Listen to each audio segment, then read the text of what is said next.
Okay, Fit Like. I'm just going to start with showing you those books I showed you last time because it was super dark and you couldn't really see them at all. So this Shazam one, that's really good. CC Beck's awesome artist. There's the Batman. You see the pen on the top there. Someone's had a good go at him. And there's that Deadpool. I never even finished it. So whatever. So yeah, we said we were going to look at the Grant Morrison's Batman run. I've got pretty much all of it. I'm missing one thing, I guess you'd call it, which I don't think is necessary. But you'll see when I get to it. You'll see when I get to it. But so, like, out with the kind of the main, what the main run is. He also did the Arkham Asylum. I think this might have been first. I think, if not, it was this, and it was the Gothic for the Legends of the Dark Knight. There's 5 of these. I think it's from issue 6 to issue 10. So yeah, there's issue 10. This is really good. I'd recommend all of it, but I'd recommend this as well. Again, I guess. I've just realised I've left something down here, so yeah, so the first part, I've got these in the trades. I've got issues of them as well. But I think it's easier to just explain in the trades because they're not necessarily in a chunk, if you see what I mean. It's not from like 500 to 510. It's like 500 to 504, and then none of that is true. But I'll just I'll explain it to you as we go through. So the first part of his run, and yeah, this is one of them, is Batman and Son. So it starts at issue 555, which is when he brings in and names Damien. I think he'd appeared in an earlier book, but not named, just as a child, and it wasn't necessarily seen as canon for DC. But then he started this one and brought him in, named him, and yeah, it was true. So Batman and Son runs from 655. You're not going to be able to see it. 655 to 658, and then it stops. Comes back at 663 to 666, and you see that's what I mean about the. So I don't know what's in the middle there. Could be anything. But this is the first one, and it starts. This starts and ends with Damien. It's really quite cool. So like first time Bruce knows of Damien is the first issue, and the last one's like a future kind of issue where it's Damien in the future and nobody's left. It's just him and a cat that he's got called Alfred. So that's the first one. Look into that. This next one is kind of the least, kind of the last one I got. And I thought it was going to open up a whole new, like a heap of answers for me.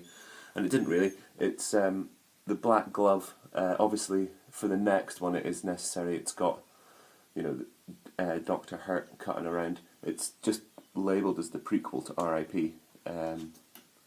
So I guess this is a later one. If you're buying this on Amazon, be wary, because my wife got me one for Christmas and it was in German, and that was like the top one on Amazon, German edition. So check you're getting an English one. This one is kind of like a bit like a murder mystery, kind of like they all go to a house to solve a crime kind of thing. So yeah, this one runs from 667 to 669, and then from 672 to 675. So again, there's a little gap in there. I don't know if there was like crossovers or something happening at the time that we had to stop for, or like anniversary issues or whatever. Don't really know. When I get round to filling in the gaps up there, then I probably will know. But that's going to take me a while. So that's the second one, and I would recommend this one over this one. I've read this one millions of times. I've read this one like 4 times, 5 times, I don't know. Maybe not millions, but you know what I mean. And then yeah, kind of the crowning achievement for the earlier kind of run would be R.I.P. I think this one's got a better. I think this one's got a better, like a more solid run, if you see what I mean. This one goes from 676. Yeah, this one's 676 all the way through to 683, which is like a 683 is like a 682 and 683 are like a little conclusion bit. Yeah.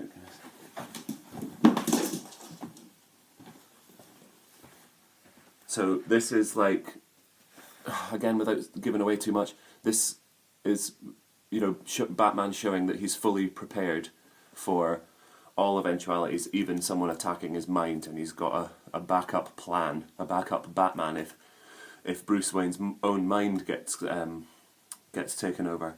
So that's a look into this. A lot of these draw on a lot of early Silver Age stories. So if you were to, you know, research a bit further, there's a good book to read for this is a Silver Age story called Robin Dies at Dawn. If you read that, I can't remember what number it's in, and it's been collected into like one of those 100-page Batman books. So Robin Dies at Dawn is a good one to read before this. A couple of characters actually appear in this from that. But there's a lot of Silver Age stuff going on in there. So this one leads up to what would then be Final Crisis. That would be the next thing. Honestly, I don't recommend this. You know, if you're reading it separate from the Batman run, then fair play. But I wouldn't read this with, you know, I wouldn't read R.I.P. and then read this. It feels like it slows down the Batman run. It's like an unnecessary interlude, if you see what I mean. So I wouldn't, yeah. I mean, what I would have got, I should have looked them out. What I would have done instead was gone for, bear with me a second here. Yeah, here. Don't need that one, I need that one now. Yeah, so after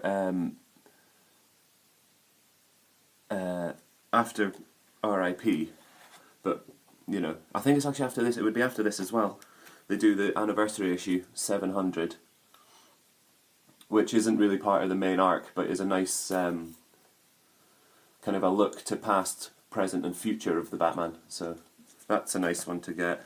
But these are, you do need these. This is 701 and 702, and it's the missing chapter, R.I.P.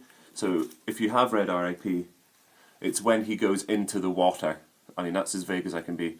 When he goes into the water, this is when he comes back out. And it gives you, you know, in this, it gives you the one panel, essentially, that you need from Final Crisis to continue on with the Batman story.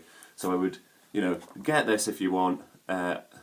It's kind of cool. It's just a crisis. It's a head fuck. So, you know, get your head around it. But maybe not necessarily for the Batman run. Buy these instead. You need them anyway. And then it allows the continuation to happen. So that's kind of like the first kind of part, and then it kicks over. I don't know how long the spaces were between these. I don't think it was very long. But then you get this, which is Batman and Robin. So it moved out of the main Batman title into this own title. Bruce isn't about. That's Dick. That's Damian. They're Batman and Robin. Tim is Red Robin, I believe he's called. He appears in it a little bit, not too much. It's mainly about these guys and Alfred. Couple of new characters and villains brought back from the dead. Frank Quitely does most of the covers, I think, and he does the art in the first three. So if you're into him, this is one to go for, I guess. I mean, I guess you could read this without knowing the R.I.P. storyline. It might be a little bit confusing, but you would get through it. There you go, look, there's Red Hood. This kind of ties in with Jason coming back. There was the Red Hood Run little 6-issue thing that's happening while this is going on. I think it's a bit later yet. But there's Flamingo. But yeah, so this runs for 16 issues, this Batman and Robin, and I think it's been collected into 3 trades. They've got names, but it continued. This Batman and Robin ran to issue 24, 25 or something, but Morrison only wrote it until 16. So, you know, there might be extra trades that aren't. So not necessarily everything Batman and Robin is going to be the part of the Morrison story. I think it's the first 3 volumes you want. And I'm not sure what they're called, because obviously I've got these issues. But starting with issue 10, they did a kind of an event, you can see it there, The Return of Bruce Wayne. So they actually brought out a book, so issue 10, and then they brought out The Return of Bruce Wayne. And you can buy this in its own trade.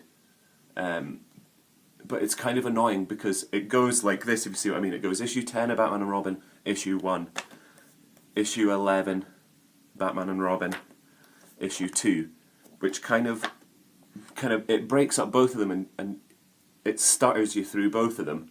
But at the same time, if you read them both separately, it would be like, you know, like you read Batman and Robin and went back and read Bruce Wayne, and it's like, oh yeah, but I've just read. So I've not really found a decent way to read that. But it continues in that vein until the end. 12, 3, 13, 4, 14, 5, 15, 6, and then 16, which is the last Morrison Batman and Robin. That's when it stops. So that's what, you know, like I say, 3 trades and then the Return of Bruce Wayne trade. That's the way I read them. I'm not too happy with it, but if anyone reads them separately, tell me. I don't think I'd be happy with that either. The next one that came out was The Return. It's a one-shot. I don't know if this has been done any other way. I'd maybe have a look. This is kind of like almost a recap and continuation. So yeah, it's really good. It kind of does a mini little bit of the origin again, and then kind of takes off from where it left in Batman and Robin 16. The final page. I think we can get away with that without. It's just Bruce. Game on. Let's have you. So yeah, so that's the little bridge into the next. What would be Batman Incorporated. So Bruce is back. Bruce is Batman with this, obviously. So people are, you know, they were all a little bit nervous as to what their jobs would be, but Bruce is like, don't worry about that. Your jobs are all safe. I'm away all over the world. There's going to be Batmen everywhere. I'm creating an army, essentially. International network. So this is it. There's 8 of these. Again, probably been collected. They tend to get, it tends to be 2 issues. So this is Japan. And then this is like Mexico. So they get 2 in Mexico, if you see what I mean. And then Britain. Oh my god, Batwoman makes the ultimate sacrifice. This is awesome. And yeah, look, there's like the whole incorporated. A lot of these characters aren't new, you know what I mean? They've been used before, and a lot of these guys turn up in Batman and the Black Glove. They're in there already, so he's kind of put them in. I think Batwing. Is that Batwing? Oh no, that's Oracle. Batwing, there he goes. He's new. I'm pretty sure he's new. But he kicks off in here, and then yeah, 7 and 8. This is incredible. I wasn't too sure about it the first time I read it, but the more and more I read it, the better it is. It's like a fully CGI'd one. It's like Batman incorporated the computer software to protect your internets or whatever. But this is amazing. And then kind of it all started going a bit weird because of the New 52. And I think this might have actually come out. So like this was going on right up to New 52, and we were kind of worried, we're like, what's going to happen, because, you know, this story's still going. So that kind of stopped, but this would have been Leviathan Strikes it's called. This is a one shot again, and again I think it's just this, you have to get it like this. But this would have been 9 and 10 of volume 1, if you see what I mean. This is Cassandra Cain's little 2 issues, who, the spoiler, if you know the spoiler. There's that Marka Cain Batman issue, where she becomes Batgirl, and this is her as Batgirl. Fairbairn and Cameron Stewart and Burnham, just ace, awesome artists. Really make this. It's a shame actually. He maybe should have done them all in little 2-part bookies, but oh well. You live and learn, I guess. But this is really nice, and it has just a little bit at the start. It's like this happens before the events of the New 52. So, and we'll carry on. So that's that one, Leviathan Strikes, and then we're into the end now, which is kind of like, I think incorporated. You want to look for incorporated volume 1.